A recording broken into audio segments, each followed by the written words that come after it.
Jadi, perkenalkan nama saya Alhinayat Ezra Ariteja Sagulo, NIM 1902542311. Saya dari Prodi Budidaya Perairan angkatan 2019. Jadi, sini saya akan menjelaskan liputan keramba jaring apung dan keramba jaring tancap. Yang pertama itu adalah pengertian keramba jaring apung atau KJA. Keramba jaring apung adalah wadah budidaya ikan atau aquacultur yang terbuat dari jaring-jaring yang dibentuk menjadi berbagai model. Misal itu ada model lingkaran, persegi, silindris yang diapungkan di permukaan air seperti waduk, danau, sungai, dan laut.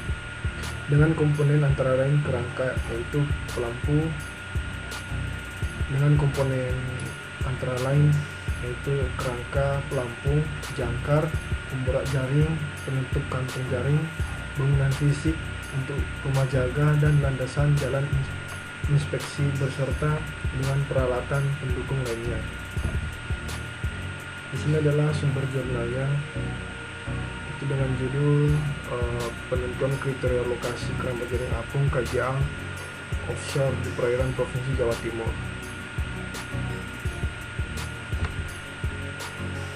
Selanjutnya adalah keramba jaring apung atau KJA offshore. Poin pertama itu adalah kerambang jaring apung KJA atau KJA offshore atau lepas pantai setidaknya ada di perbedaan terkecuali lokasinya yang berada di laut lepas dengan jarak dari pantai minimal 2 km. Kerambang jaring apung atau KJA offshore sendiri masuk ke dalam kategori offshore aquaculture lepas pantai. Yang kedua itu adalah secara umum offshore aquaculture dapat diartikan sebagai metode yang berada di laut lepas dengan paparan angin dan arus yang signifikan dan membutuhkan peralatan dan kapal bantuan untuk bertahan hidup dengan mengoperasikan aquaculture tersebut dari waktu ke waktu. Setidaknya masalah jarak dari pantai atau dari pelabuhan maupun pangkalan pesisir tersebut sering tapi tidak selalu menjadi faktor dalam menentukan lokasi aquaculture. Selanjutnya itu adalah kriteria dan faktor yang harus diperhatikan dalam proses membeli lokasi KJA.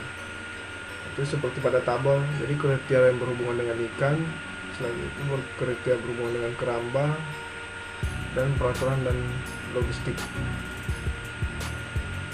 Jadi bisa dilihat di tabel ini, untuk kriteria berhubungan dengan ikan yaitu meliputi unsur perairan, salinitas, polusi, zat padat suspensi, perkembangan alga, organisme penyakit, perputaran air laut, arus, pencemaran, dan yang terakhir itu adalah oksigen terlaut.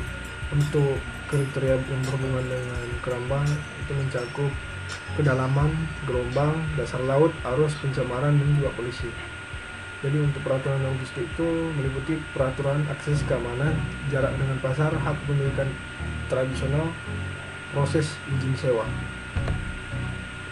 Selanjutnya itu adalah pengertian keramba jaring tancap atau KJT. Jadi keramba jaring tancap atau KJT merupakan salah satu usaha pemeliharaan ikan di perairan umum.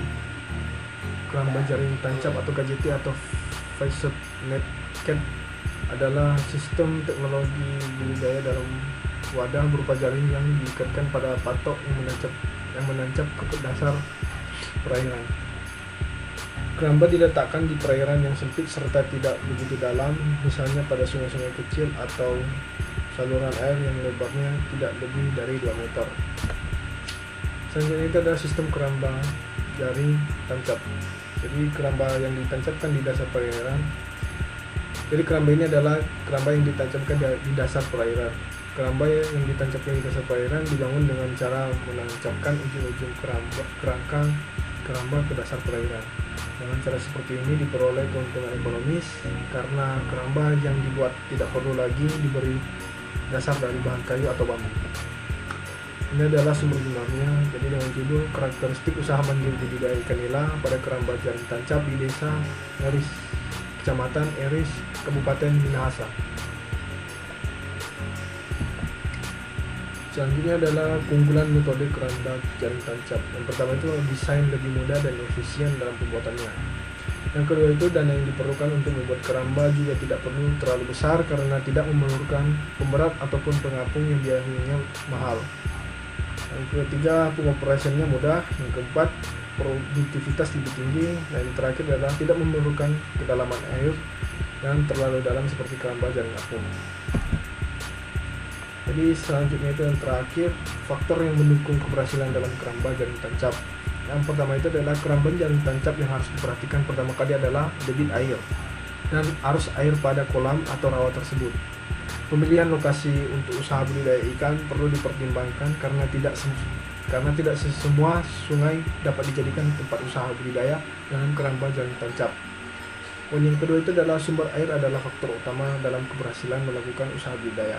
Sumber air harus ada sepanjang tahun dan memenuhi standar untuk kegiatan usaha budidaya ikan. Poin ketiga itu adalah peletakan jaring tancap sebaiknya di daerah yang berarus kecil dan dalam. Peletakan di daerah tersebut untuk memudahkan dalam pembuatan, pengoperasian, serta pemeliharaan keramba jaring tancap tersebut. Oleh karenanya, keramba jaring tancap sebaiknya ditancapkan pada kedalaman idealnya yaitu 60-70 cm. Poin yang keempat itu adalah penebaran benih ikan sebaiknya pada pagi hari sebelum matahari terbit. Hal ini dikarenakan pada pagi hari suhu air hampir setiap daerah sama.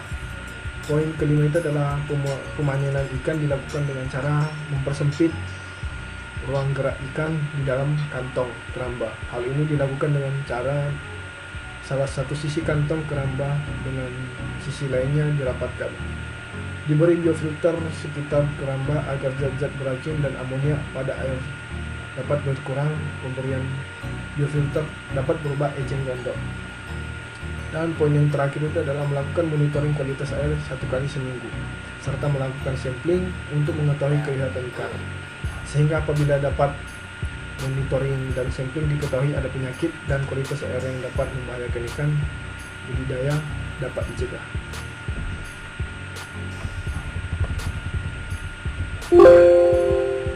Jadi sekian pemaparan saya mengenai liputan keramba jaring apung, keramba jaring apung dan keramba jaring tancap. Saya Alina Ujara dari sebelum mengucapkan terima kasih.